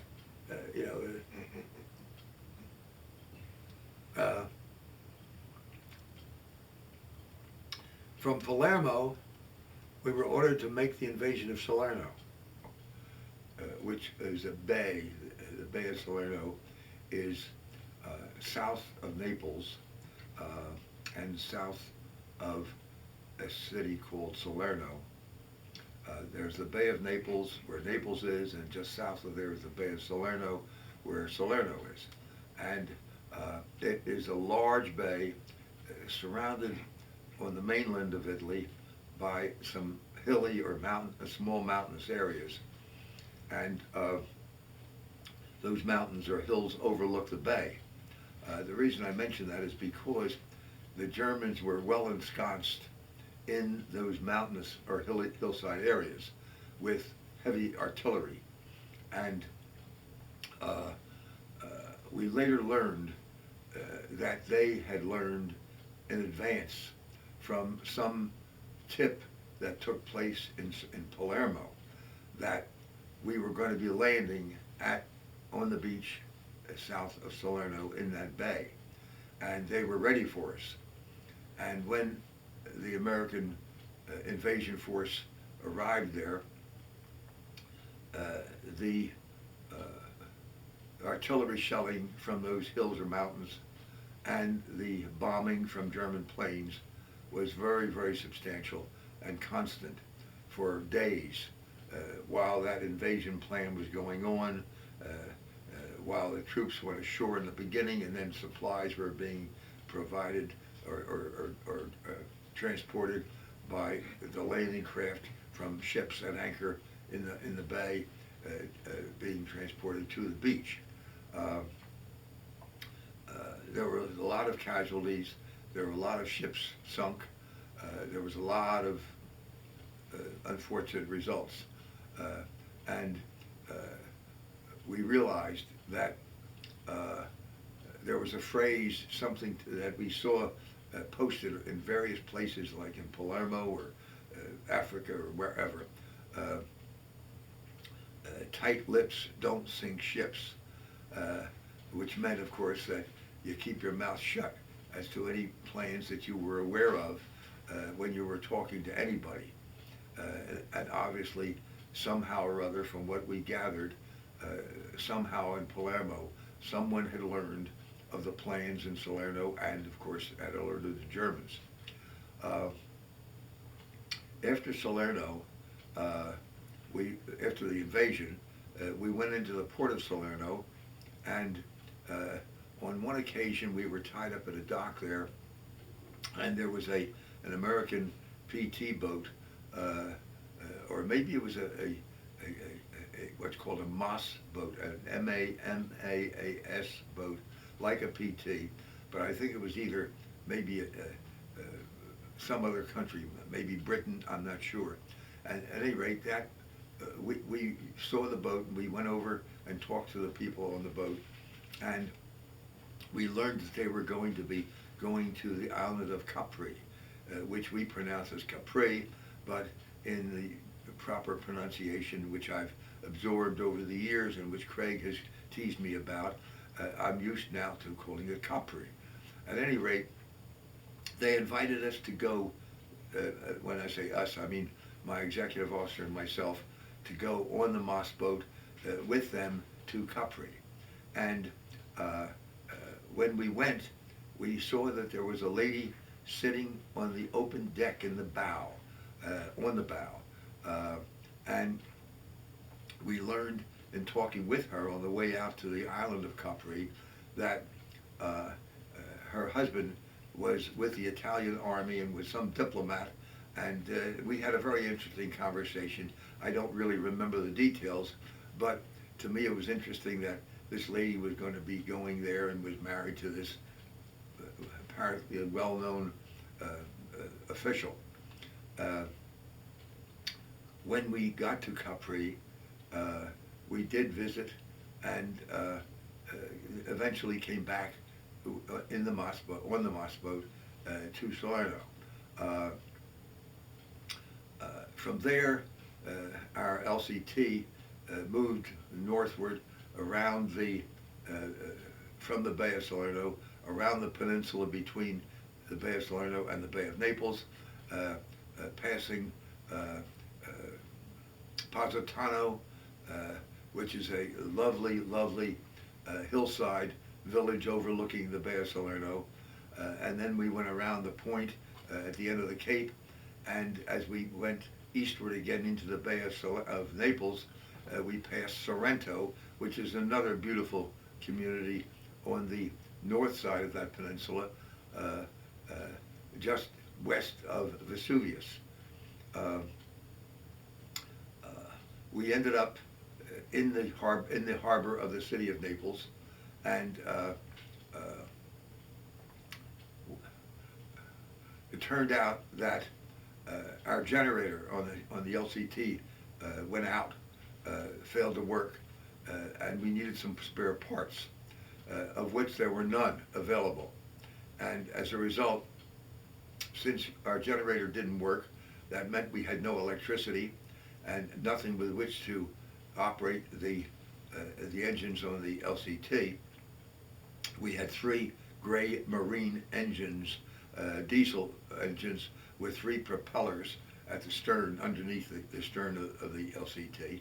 And they were great engines and great propellers. And of course, we were able to manipulate the LCT by means of those propellers. Since the LCT had a flat bottom, we, in a wind or a slight breeze, we really couldn't turn the boat very well unless we were well underway at a decent speed. And therefore, if we were, excuse me just a moment, if we were, for example, pulling into a pier or dock area and there was any wind, if we were trying to dock with our boat, with the starboard side or the right side of the boat against the dock, and if the wind was coming from the dock toward the water, we would never be able to get the bow in, because even though we moved in that way straight parallel with the dock, the bow would be blown by the wind to the port side and away from the dock. So what we were able to do is, first of all, we would head toward the dock in a more perpendicular manner, and then we would use the engines and the propellers. For example, if we wanted to keep the bow to the starboard side or the right side, we would control the propeller so that the port engine was going forward and the starboard engine was going backward, which would keep us, the propeller would go backward, which would keep us with our bow toward the pier. And it was a very handy ability to have those 3 propellers. At any rate, we ended up in the harbor of Naples, and because of the lack of spare parts for the generator, we were there for 3 months. During that 3-month period, the Germans were bombing almost every night, bombing the harbor area, and of course there were a lot of ships that were blown up and a lot of casualties, and we used to hear the bombs coming down with a whistle like, and there's an old cliche that we learned about, that the bombs that you hear whistle, you don't have to worry about. It's the one that comes down that you don't hear the whistle that you do have to worry about, because the bomb apparently travels faster than the sound itself, and therefore the sound or the whistle isn't heard until after the bomb hits.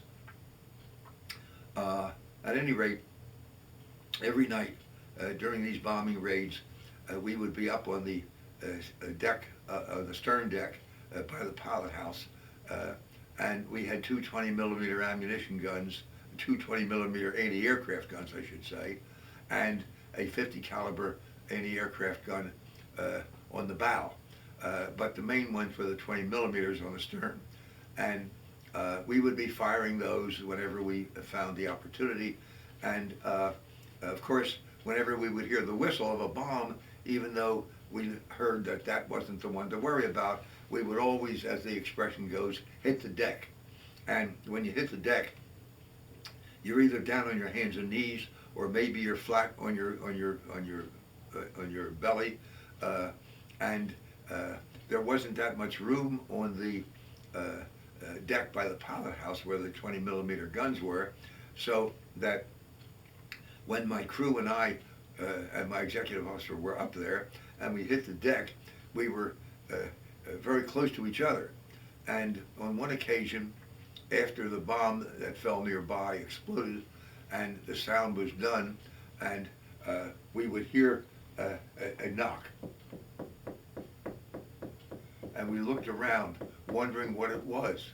And lo and behold, we finally realized that it was my helmet knocking against the knee of, I'm sorry, it was my knee knocking against the helmet of one of my crewmen. Apparently, I didn't realize how scared I was. At any rate, After Naples, we then were ordered to go to another bay immediately north of Naples, which was known as the Bay of Pozzuoli, or Pozzuoli Bay. That's Pozzuoli. And we anchored there with numerous other landing craft in that Pozzuoli Bay area. And we were there for, I don't remember how long, but it must have been a week or two. And during that time, some of the men from Italy would come out in what they call bum boats. I don't know where the word came from, but they were really rowboats, and about the size of the boats that the lifeguards use in Atlantic City. And these men in these bum boats used to come out to sell us fruit or whatever they had that they wanted to peddle, and they would come alongside the side of the LCT, and they would try to talk to us or sell us something. And in many cases, there was a lone man on the rowboat or bum boat, and there was a lone female. And it turns out that these men were attempting to peddle the female to the crewmen on the landing craft, who, of course, may not have seen a woman for quite a while. And I don't know whether I should go into this or not. Just back up a little bit, half a sentence, if you stop like that. At any rate, along each side of the LCT, there was a metal wall which walled in the open deck of the LCT. That's called a bulkhead. Any wall in the Navy is called a bulkhead. And on the outboard side of that bulkhead was about 2.5 feet in from the outer edge of the deck. And therefore, on the outboard side of that bulkhead, on each side, there was a walk, sort of a catwalk. And on the port side, near the front of the LCT, we had a big wooden box. It must have been about 4 feet wide and about 6 feet long, and with a wooden top. It was about 3.5 feet high, I guess, and it was lodged in the catwalk area against an area near the bow. And one of these bum boats came alongside one day, and of course, since we were anchored there and really had not much to do, my crewmen were standing inboard the port bulkhead, talking to the Italian man in the bum boat, and they saw that he had a young lady with them, and they were kidding around, asking him how much and so forth and so on. And I happened to see this, and I went down and told the men that there was no way that they would be able to bring her aboard the LCT. That I just couldn't approve of that, unfortunately. I didn't want to be in a position where we were accused of inviting possible spies or something like that. At any rate, there was a man in my crew by the name of Farah, F-A-R-A-H, who was from Lebanon, but an American, of course, and he was the most, shall we say, anxious about this young woman. And we can get into that. and he can wipe it out if he wants to. And so he was the most aggressive about negotiating with this man about that young woman.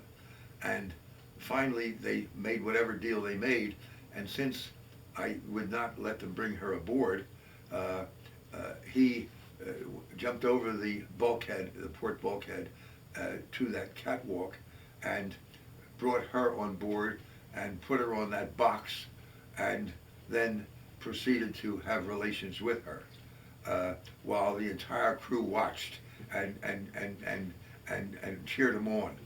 And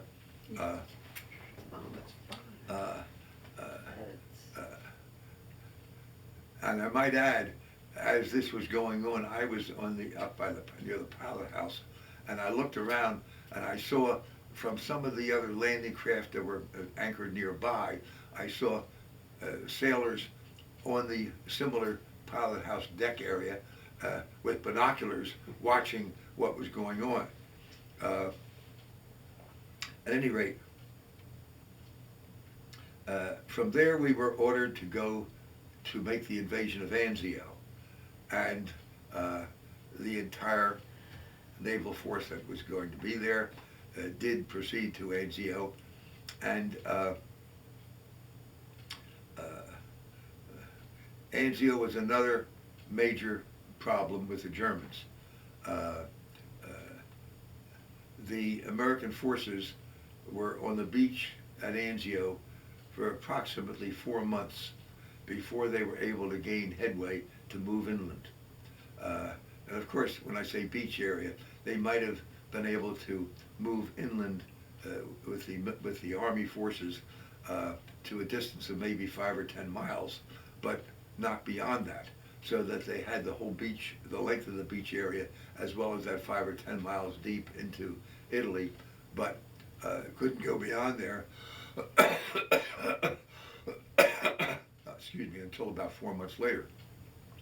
Now again, every night there were bombings, and there were many, many ships that were hit and caught fire, and at night we would see these ships ablaze.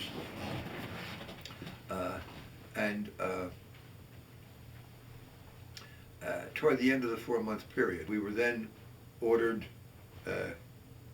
from Pozzuoli Bay to go en masse to the invasion of Anzio. After that 4 months, we ended up in the harbor at Anzio, which was a very, very small harbor, so small that it couldn't handle more than maybe 3 or 4 landing craft in the whole harbor. Therefore, there was a little bit of a bay area outside of the town of Anzio, and most of the LCTs were anchored outside there.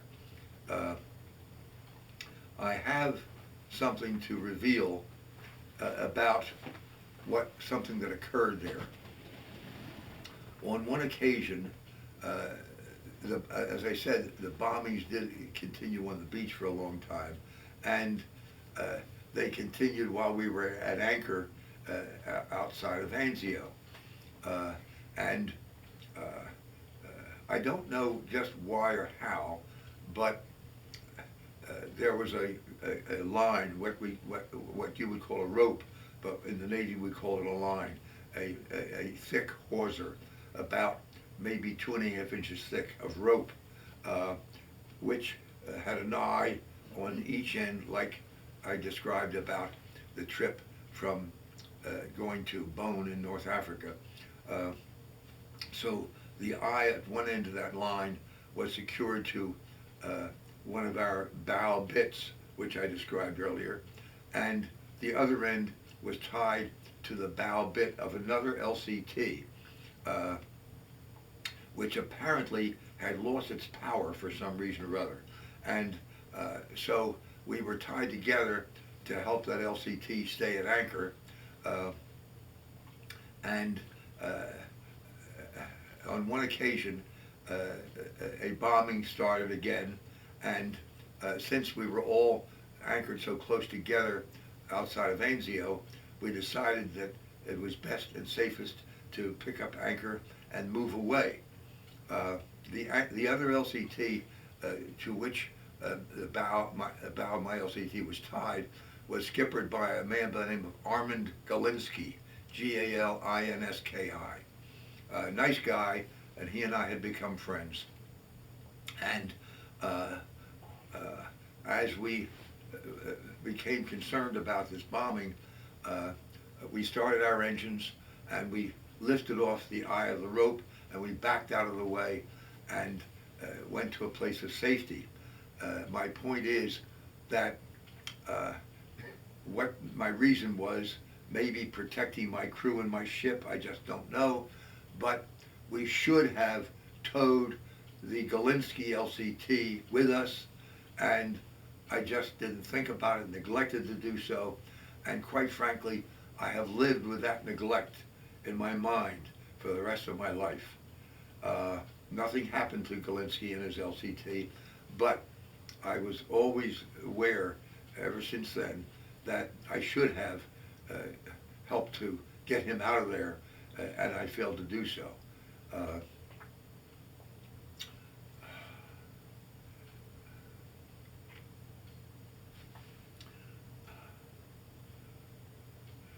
After Anzio, we were ordered to go back to North Africa, to Bizerte in Tunisia, in anticipation of being shipped to England to make the Normandy invasion.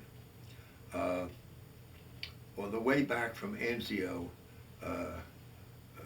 we did not stop at Palermo, which we passed on the way, and we should have or could have, but didn't.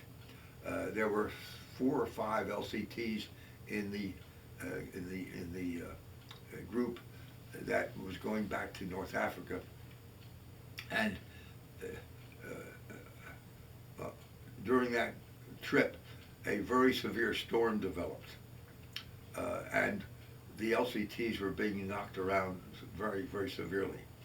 I later learned that one of them had been beached or broached somewhere in Sicily by the sea just forcing the ship up on the beach without the ability of the crew to control it and prevent the beaching of that landing craft. Another one, I was told, broke in half. And I don't know what more than that about that particular one. On the way down, after we passed Sicily and were headed to Bizerte, the wind was coming from the northwest, and so we were blown to the southeast, even though we were underway and our engines were operating, because of the flat bottom quality of the LCT and the bulkhead nature. The wind kept blowing us southeast, even though we kept turning toward Bizerte. And after a while, we apparently must have had some shrapnel holes in the ballast tank areas of my LCT, because we started to take on water, and we discovered that the starboard quarter, that means the right rear of the LCT, was starting to go down in the water, and the port bow, the left front, was starting to go up. And we discovered that that was because the engine room had started to flood, and of course after a while the engines were prevented from operating because of the water. And we then discovered that the living quarters, which were right above the engine room at the stern and below the pilot house, started to flood, and it got to a point where it was obvious that something was going to happen, and there was a subchaser in our convoy, and we signaled the subchaser, which was a small, very attractive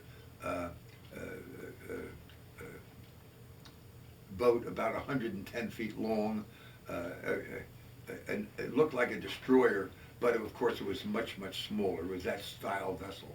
And they came over and came alongside of us and took us off. And shortly after that, we observed the LCT turning upside down from the water that had gathered in the engine room, in the living quarters, and then forced the bow to go up and the stern to go down. The subchaser took us into the port of Bizerte, and of course we had no possessions, no clothing except what we had on, and we were billeted in some Quonset huts, which you may be aware are living quarters which have a curved roof from front to back. It's just a big curved roof, and they apparently were able to be manufactured to be erected very simply, and we lived in there for quite a while. There was an officers club in Bizerti at the time in the naval-based area. And in the Quonset hut where we were sleeping, there were two other officers who were skippers of two other LCTs, which had run into problems. And every night they were at the officers club boozing it down, and every night they would come back with a bottle which they would put on the floor on the deck of the Quonset hut and between their cots. And in the morning, when they would wake up, they would finish the bottle. I might add that when we arrived back in Bizerti, we observed that the city of Bizerti was nothing but a city of rubble. It had been bombed into eternity by the Germans or by the Americans, I don't know who. So Bizerti was deserty. Bizerti was deserty, yes. At any rate, we learned that the Navy was going to send a naval tug out to where my LCT was, which by that time was had floated into the Bay of Tunis. And, excuse me, their purpose was to tow the LCT back into the harbor of Bizerti. And they did that. They went out, they put a line on the LCT and somehow or other and towed her back in upside down. When they got her into Bizerti, into the harbor area, they placed her in a position near a pier or dock, upside down, and after a couple of days, the Navy moved a big crane on a floating platform of some kind, which was in the water, of course. They moved that over to my LCT, and they had tremendous cables that must have been about 2 inches thick, wire braided cables, which they extended and put over. They were in the water on the side of the LCT away from the dock, and the cables were put on the side of the LCT next to the dock, so that the cables were stretching across the bottom of the LCT. And the engines on the platform where the cables were started to operate, and lo and behold, they turned the LCT right side up. And of course, the LCT was still flooded in the living quarters and the engine room, and as a result, the LCT was down in the stern, especially in the port quarter, which is the left rear, and with the bow sticking up in the air somewhat.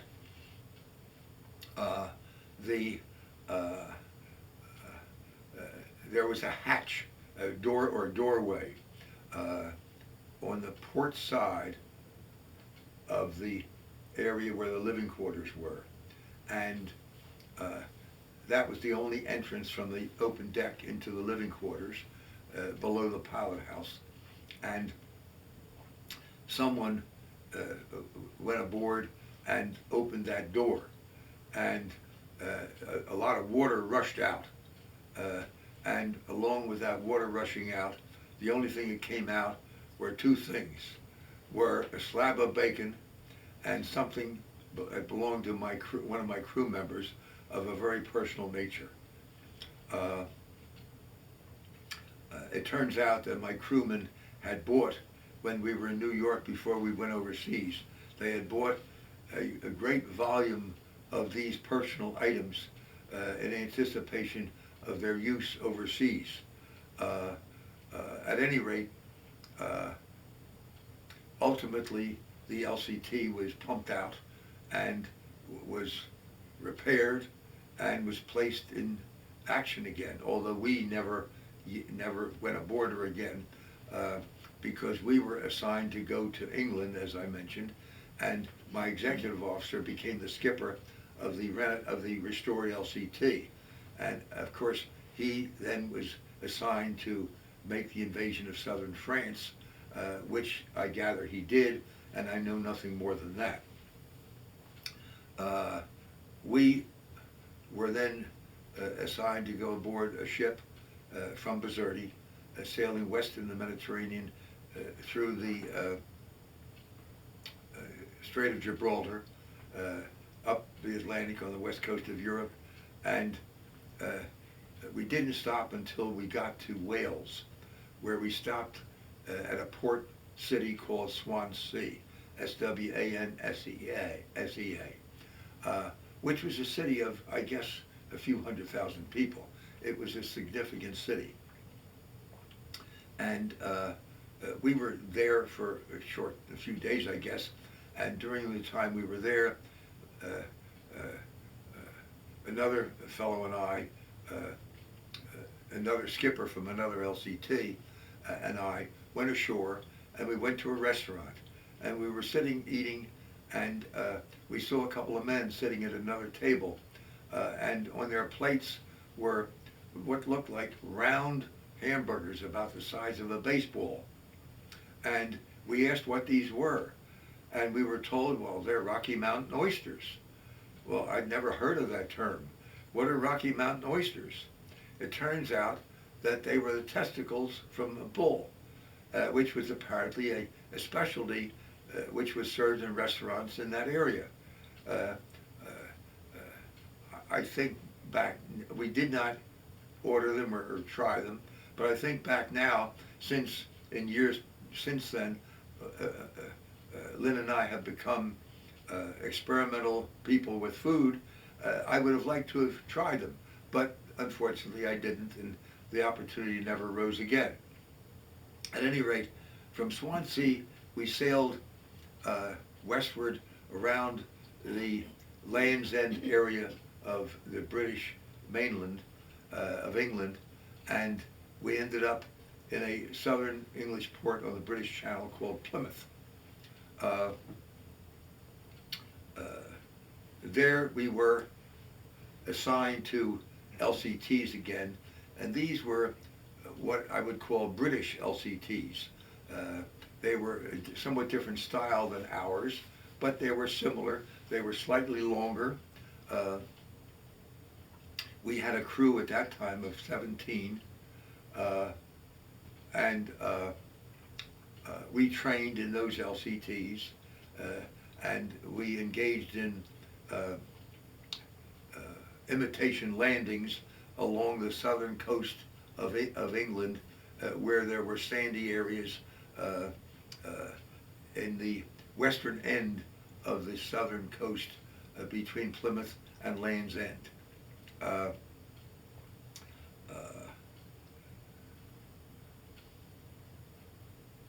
I then learned at that point that there had been an effort by the British to maintain an awareness of the German planes, of course, for fear that the Germans might try to invade England after the Blitz bombing in London.